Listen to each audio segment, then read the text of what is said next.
dive into these both pastimes later in your day. So Madhvacharya's appearance day and Sri Ramachandra Vijayotsav, it is mentioned in the scriptures that today is the day when Lord Ramachandra he killed Ravana. So Ravana's disappearance day today.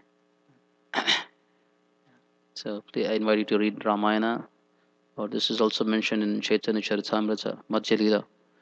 Lord Chaitanya Mahaprabhu, on Ramachandra Vijayotsava, he gathered all his devotees and he went into this ecstasy and he invited all the devotees to dress up as monkey soldiers.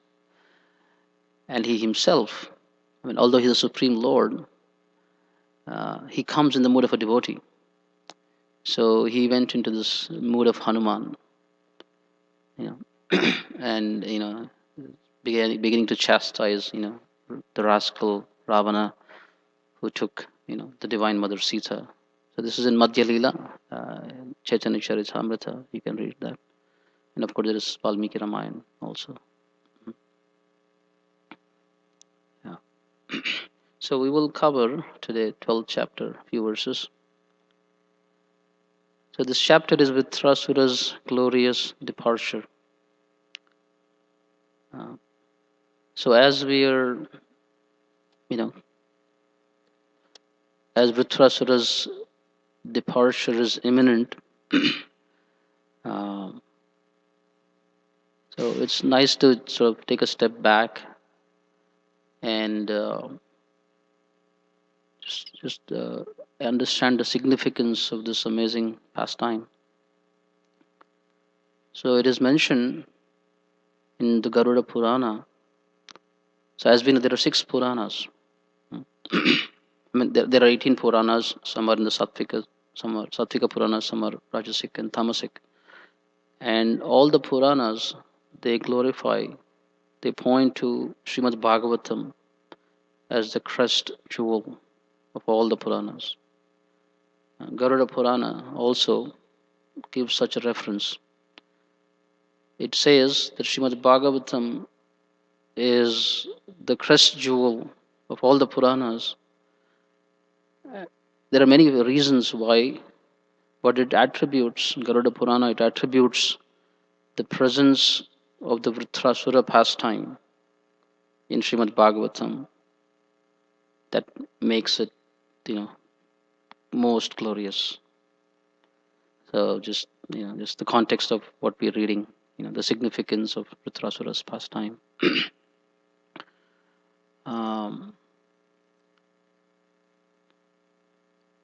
Yeah. Also, like we understand, from Bhagavad Gita. So Bhagavad Gita, there are 3 sections of the Bhagavad Gita, and the middle 6 sections are Bhakti Yoga, the most confidential knowledge one can say, Bhagavad Gita. And amongst these middle 6 again, the 9th chapter is the most confidential knowledge. And Krishna, he doesn't repeat himself, but in Bhagavad Gita there are 2 verses that are almost identical. Manmana bhava madbhakto, madhyaji mam namaskuru. So that those 2 lines, beginning lines, are the same. They are there in this is a verse in the 9th chapter. There is a verse in the 18th chapter. So towards the end of the 9th chapter, one can say the sum and substance of Bhagavad Gita is there. Become my devotee. So similarly, one can say Srimad Bhagavatam, there are 12 cantos, and 6th canto is sort of right smack in the middle of the composition, and then Vritrasura's pastime is smack again in the middle of the 6th canto. So our acharyas describe that it's a very significant pastime, very important pastime. So especially I've been feeling that because we are sort of not winding down. There are still 4 or 5 more chapters to this whole pastime. Now we will get into who was Vritrasura in his previous life. but Vritrasura's imminent departure, you know, feeling that imminent departure. So, so especially feeling the significance of this pastime. Hmm. And then yesterday, Nityananda Prabhu beautifully he described those the 11th chapter, the last 4 or 5 verses, 24, 25, 26, 27. So it is mentioned, like Prabhupada also writes, in verse 24, which we covered yesterday. This is the sum and substance of devotional life. So these verses towards the end of the 11th chapter, they they are quoted by all of our acharyas, by Jiva Goswami. His quotes in Priti Sandarbha, that these verses, these 4 verses that we discussed yesterday, 24, 25, 26, 27, this describes the heart of a devotee. So how significant those verses are. As we read yesterday, Prithvirasura, he was sharing, he wanted to be in the servant to the servant to the servant mood. He was expressing his separation. He was feeling separation from the Supreme Lord and his devotees and the process of devotional service. So this is the sum and substance of the advice of Srila Prabhupada. So whether we feel it or not, whether we realize it or not, the fact is we are also all separated from Krishna. We may not feel the significance of it. We might feel, well, I'm okay, I'm all right. But this is the fact. The living entity is an eternal part and parcel of Krishna.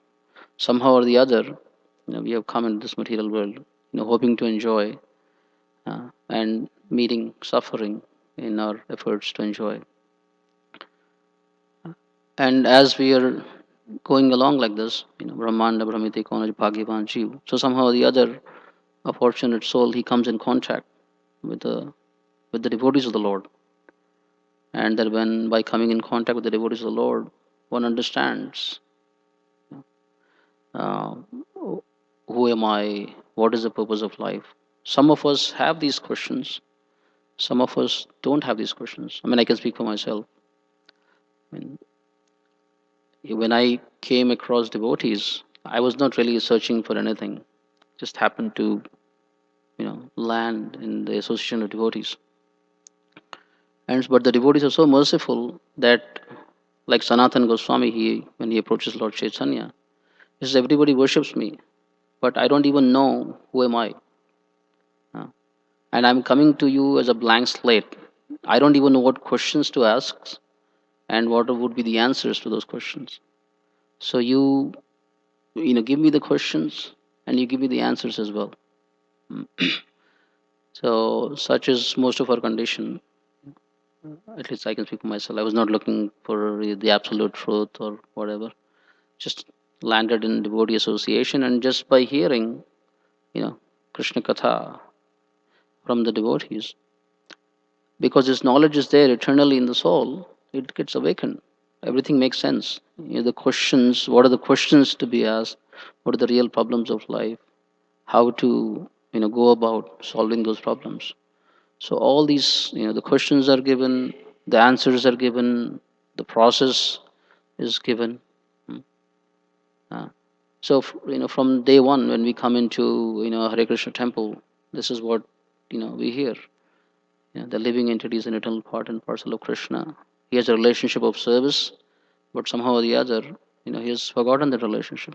Srila Prabhupada, when he came, he said, "I've come here to not teach you something new. I've come here to remind you something you've forgotten." So Vritrasura is an example of, although he's in the body of a demon, his body is of the demon, but his mind is of a pure devotee. His consciousness is fixed, the pure devotee. So he doesn't forget. Hmm. So we're going into that section of the Bhagavatam now, where we'll hear about who was Vritrasura in his previous life, King Chitraketu, a great devotee. So he doesn't forget his position. But our position is that we forget. So somehow or the other, when we come in contact with devotees, that remembrance is again awakened. Mm. We're not situated in that remembrance, but it is awakened. Like Prabhupada mentions in Bhagavad Gita 241, one of our favorite verses. We read that purport carefully. It is talking about Vyavasayatmika Buddhir, Ekeha Kurunandana. So there in the purport, Prabhupada writes, there are some adjectives. He says, when one is engaged, in the activities of devotional service. So firstly, we just are engaged in this activities of devotional service. And then a few sentences down the line, he says, when one is awake in the activities of devotional service. And then a few sentences down the line, this is when one is situated, in this consciousness, where there is no longer a chance for sense gratification, coming from, mental conception. That is the highest perfection of life. And he says this state is, gradually attained. So, when we come in contact with devotees, there is an initial awakening. Hmm. And then what happens is then we begin to engage in the activities of devotional service. So hands and legs are moving, you know, but then our mind is not yet, fully fixed in the activities of devotional service. Our heart is not, also fully there. So we are sort of divided self. Some of it is here like having two legs in two different boats. One in the boat of pure devotional service, then one in the boat of, sense gratification. So we are engaged, but then as we are engaged, because the process of pure devotional service is purifying, then one becomes a little more awake. Oh, what's going on? So then one begins to render devotional service. So there is some light. So the light begins to seep in. In the dark place, light begins to seep in. It may be a thin, ray, but then it, you know, light begins to seep in. Then one becomes awake. Uh, and then one understands, what is the motivations, like, as Nityananda Prabhu was sharing yesterday. Then one is forced to see, the subtle, motivations, the drivers, that have brought us into devotional service and are, sort of continuing to propel us in devotional service. And at some point in time, I mean, there is only so much, like dovetailing we can do.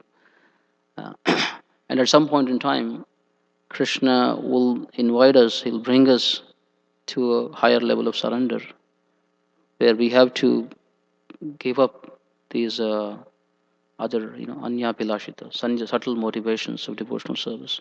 So we become awake to the process of devotional service and also to the mood of devotional service. And then one becomes situated slowly, nishtha, and on.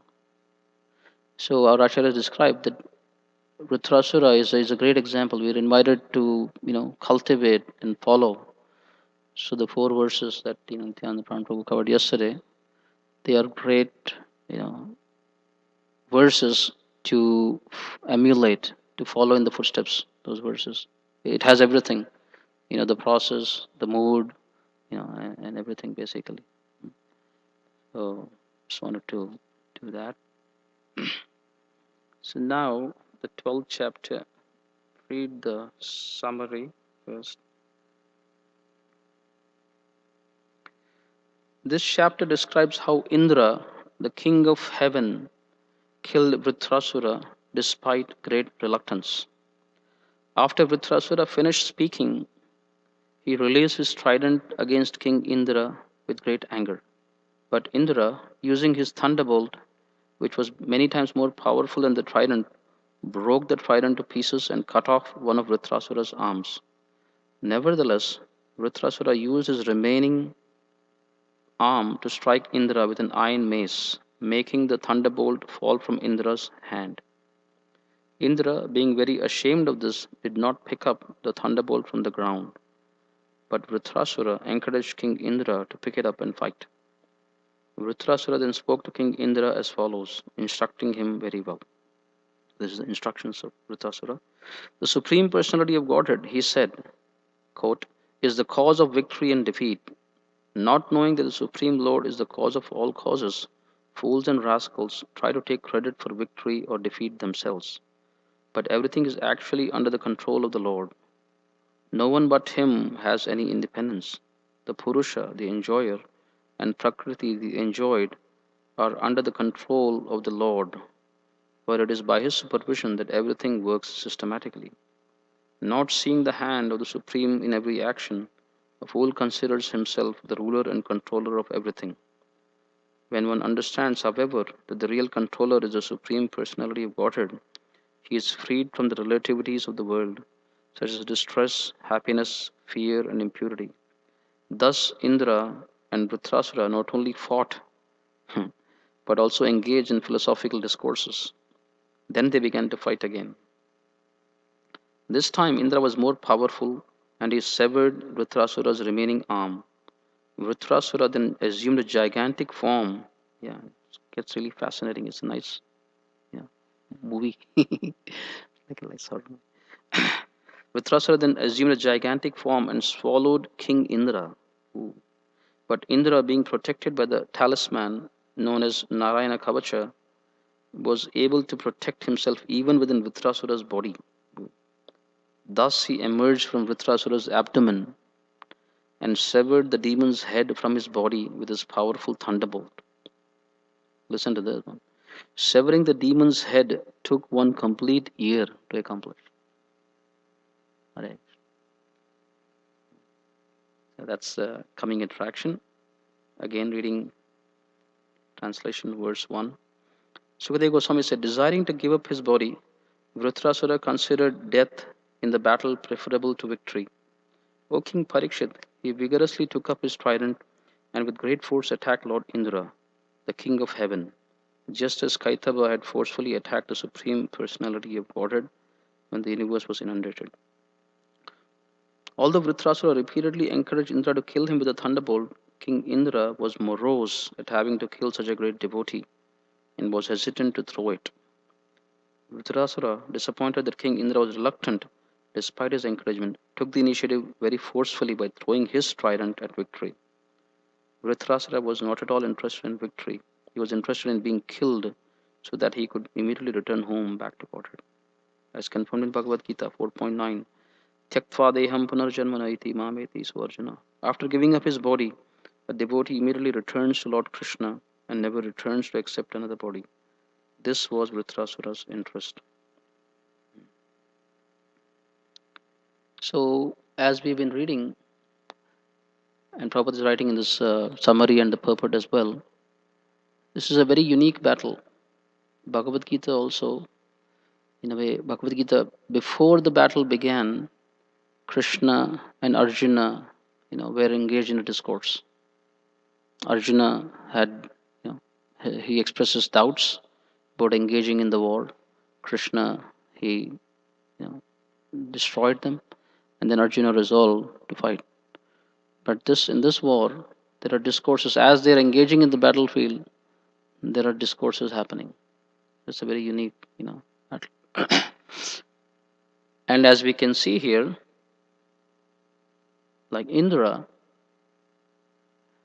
he is hearing from Vritrasura, and Indra is not a slouch. He understands by Vritrasura's speech.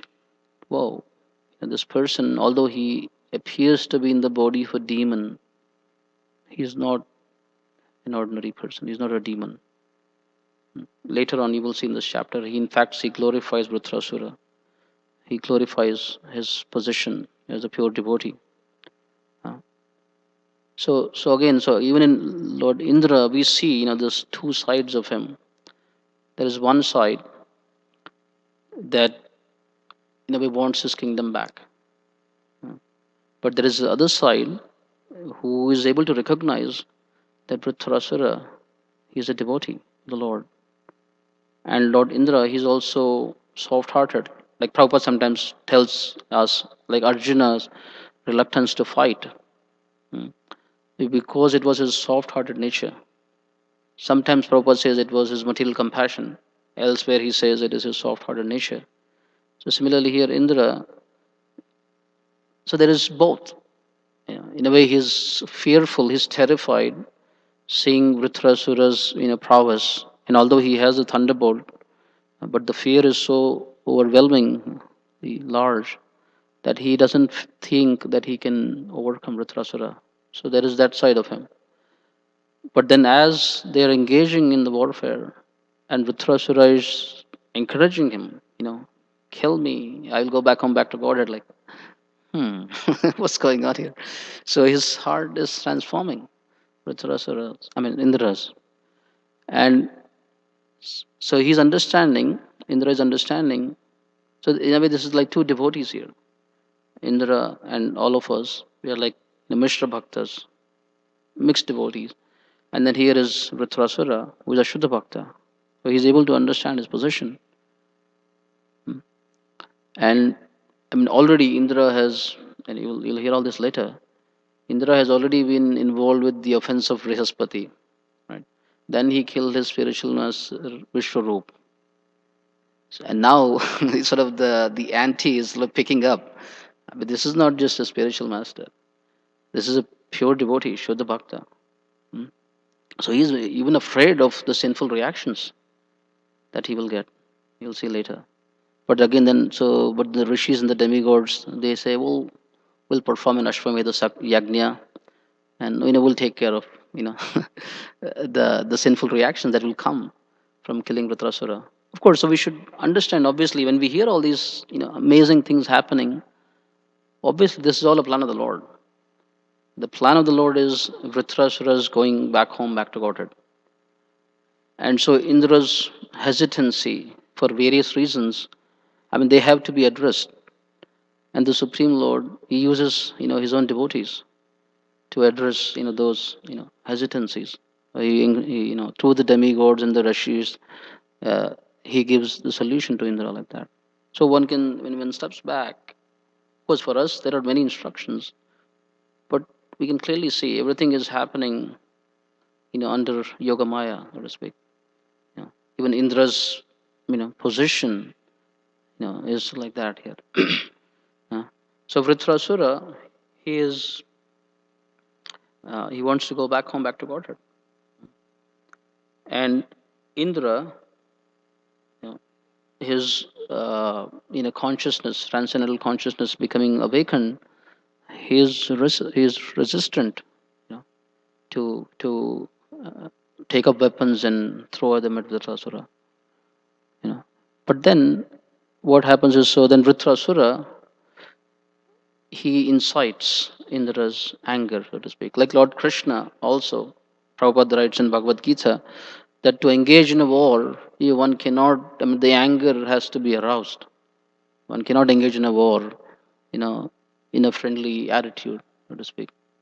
So here, Vritrasura, he's observing that, oh wow. So Indra, he's becoming reluctant, uh, but then his intense eagerness to go back home, back to Godhead, that's so intense that he again, he throws, a weapon at Indra, and he incites.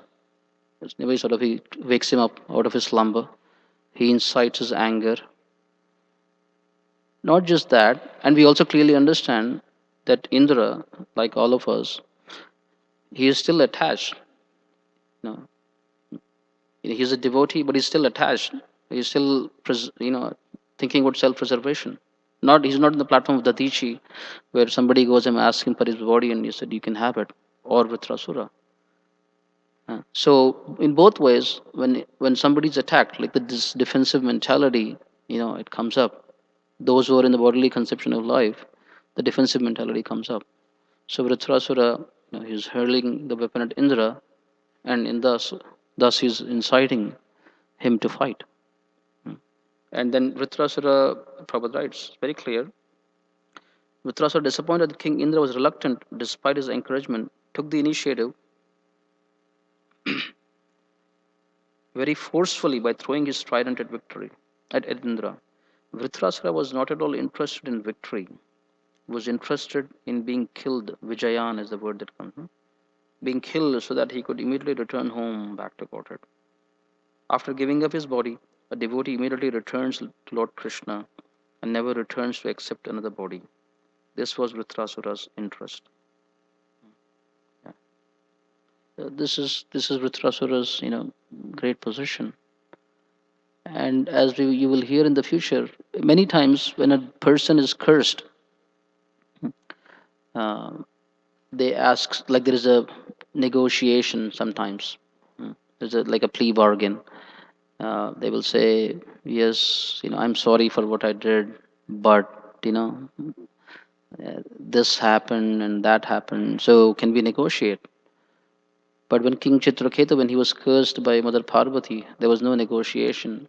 You know, in many pastimes we hear the person cursing, they will also assure the person that they're cursing that don't worry, like in the future, at a future time, you will be delivered in such and such a way, and the Supreme Lord will Himself come and He will deliver you. Like that. King Chitraketu, he just folded his palms and he accepted the curse, and immediately, he took off. And then immediately he received the body of Rudrasura. And then so here he's understanding that wow, this is the way, this is the instrument of the Lord, like Maharaj Parikshit, the snake bird, and like in this case, Indra, his thunderbolt weapon is the instrument by which I will leave this body and then I'll go back home, back to Godhead. So the devotee is very eager to go back home, back to Godhead, although he is on the topmost platform. So Prabhupada encouraged us actually that in our initial stages of Krishna consciousness, we should be very eager to go back home, back to Godhead. Because we've hung out here for such a long time, we think this is our natural place. So in our initial stages, we should have a strong desire to go back home, back to Godhead. As one's devotional service matures, one could be on a platform where it doesn't really matter whether one is in the heavenly realm or the hellish realm or the spiritual realm. It doesn't matter because they are engaged in devotional service. So Vritrasura, although is in the topmost platform, even he is hankering, to go back home, back to Godhead. And from his previous verses, what it can be also inferred is because he says, I again want to associate with devotees. I want to hear, I want to hear about their glories. I want to hear about your glories. So it's clear that that in this demon's body, he was not able to.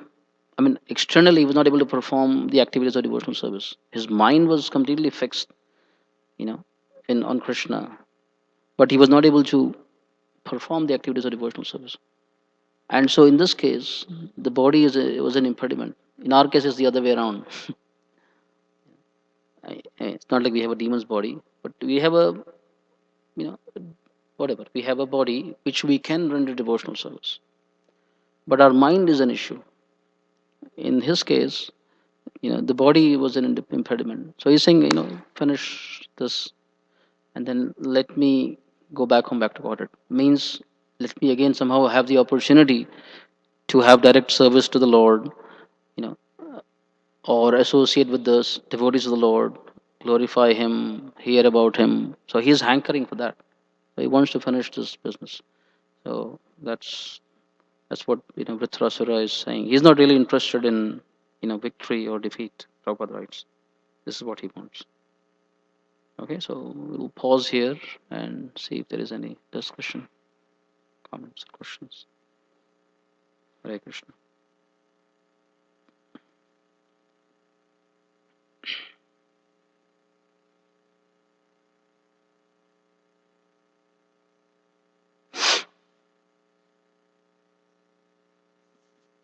Otherwise, if there is time, we can share a little bit about Dashara, Madhvacharya, Nityananda Prabhu.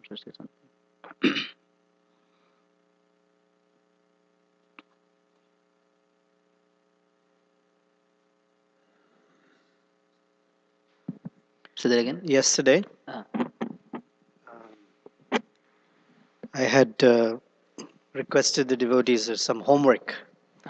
So I forgot to ask you for 5 minutes somewhere for them to share if they would like to. There was a homework given to all of us to spend the day using our body, mind, and words in glorification of Krishna and the devotees. And the exercise was to come back and share successes or failure, forgot or something. And so 5 minutes at the end, if you have, could spare for that exercise. Okay. Oh, yeah, I think at that time I think on the altar. I didn't hear that part of the lecture. Okay. So any sharing from yesterday's exercise or homework? Rasika Manjari Mataji. I want to keep it general, though there were specific instances. Two things that I wanted to share were one, that with the shift of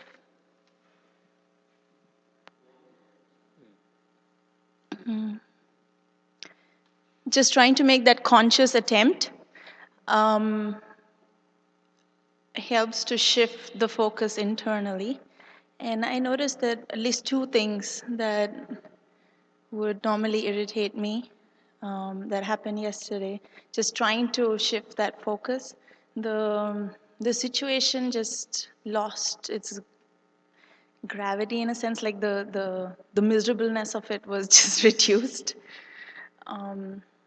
So that was really interesting to notice how just trying to look at the situation or the person forcibly in a positive light, that yeah, it just didn't seem to matter as much anymore. And second thing was negative, that with even a little physical distress, it's so hard to focus. And like we know it's so theoretically in the body and in the system, in our brains and everywhere else, that oh, one day we're going to die and it's going to be so hard to remember Krishna in those last few days and moments when the body is in such a bad situation, that even when the body is mildly in a bad situation, it's so hard to even then make that shift and to think positively or to think Krishna consciously. So that was a negative thing that I noticed for myself. So. Thank you for sharing. Anyone else?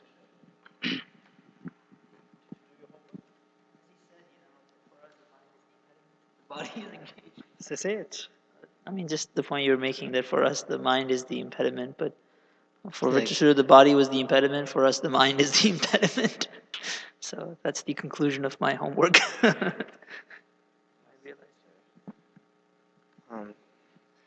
I made kind of a realization how I hold a higher standard for devotees, and like I think that they need to be so much higher. And like I go outside and see everyone else, and like obviously the people who are here practicing Krishna consciousness, the devotees, are on quite a different level, and but we still,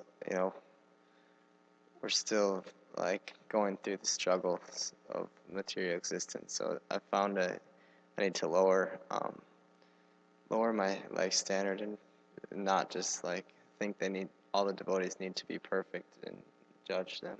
So that was kind of realization that I had.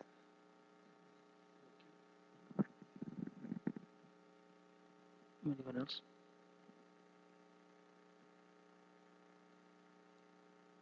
I think I also heard yesterday some part of the lecture. Prabhu was encouraging to find good qualities in others, devotees. Yeah. Did anyone try to do that exercise? I tried, but I couldn't find any. One thing that I noticed, because during majority of the day I was so much more aware and conscious that, so since I gave the homework, I'm participating in the homework myself. I'd heard once from Maharaj that the very fact that if one is on guard, that itself is a protection. Then you don't have to try anything else extra. If you're on guard, that it automatically protects. And I found myself uh, more than usual, very efficient. I mean, just things moved for me yesterday, particularly, so much more efficiently that I was surprised. So that's I wanted to share realization. Thank you.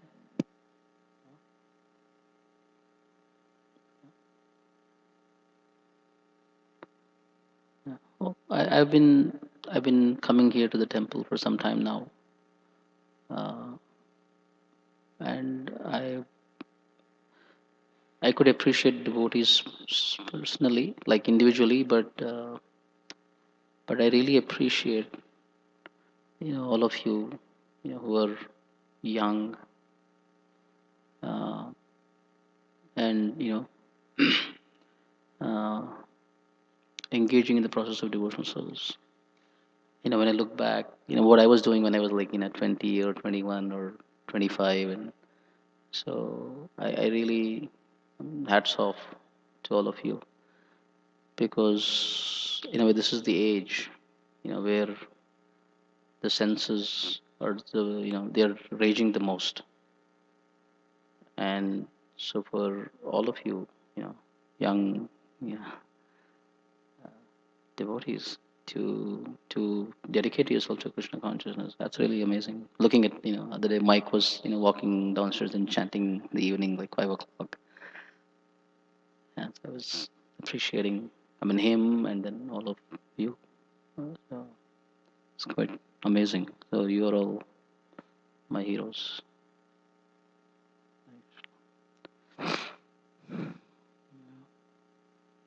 Anything else? Okay. Would you like to share anything about Ramachandra Vijayotsav, Madhvacharya today? No? You're a Ramayana fan, so I was asking.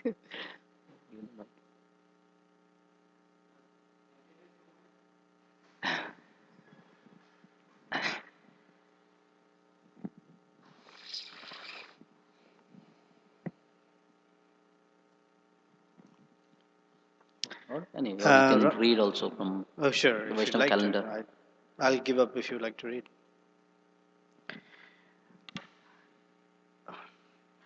I mean, the Ramayana is a very intricate epic, and one can speed through the pastimes and sort of summarize the story or the topic. But every little thing has great, I guess, lessons.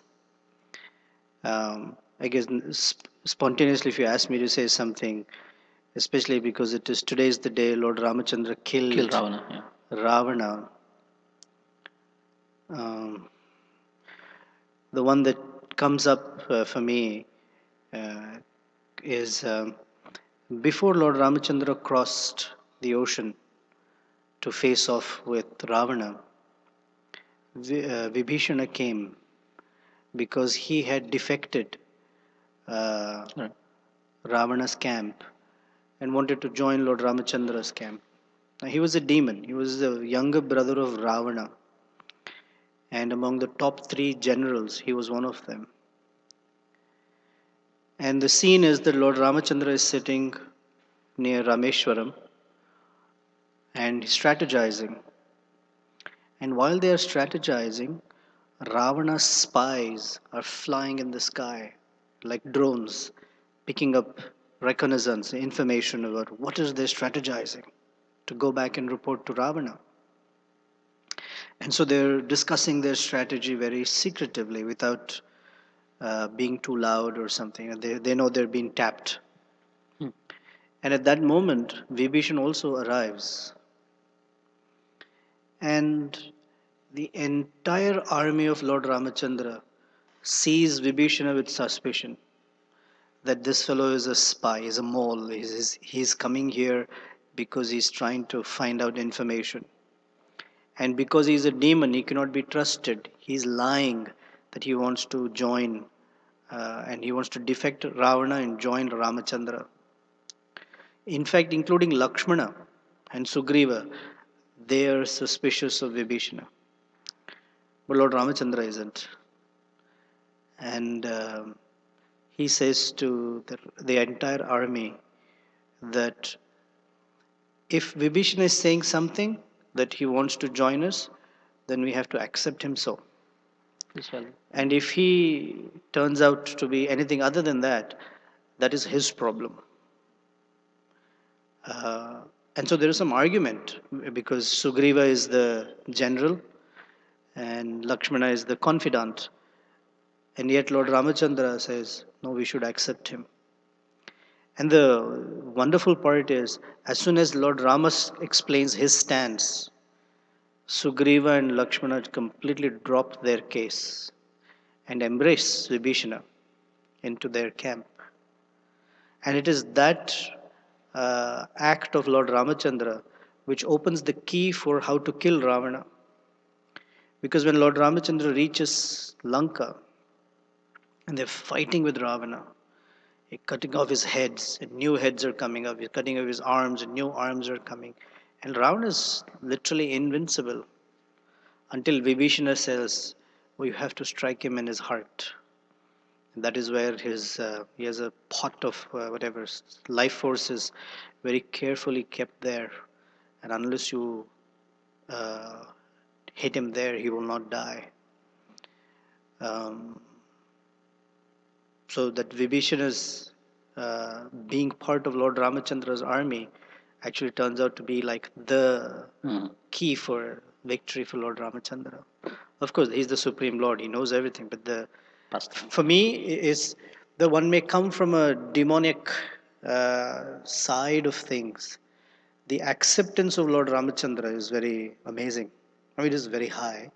Cannot emulate so easily.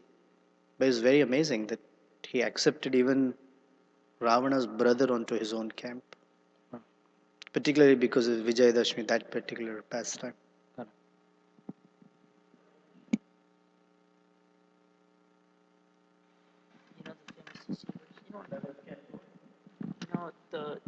There's that famous verse in the CC where it says that Lord Ramchandra says, even once if one says that I'm yours, then I will accept you. Famous Ramayana verse. That's so again, as Prabhu is saying, externally we cannot go by externals. Here we are dressed as devotees, but then we have the other side. Yeah. And then here somebody who doesn't look like a devotee, but he is devotee, like Vibhishana or Vritrasura.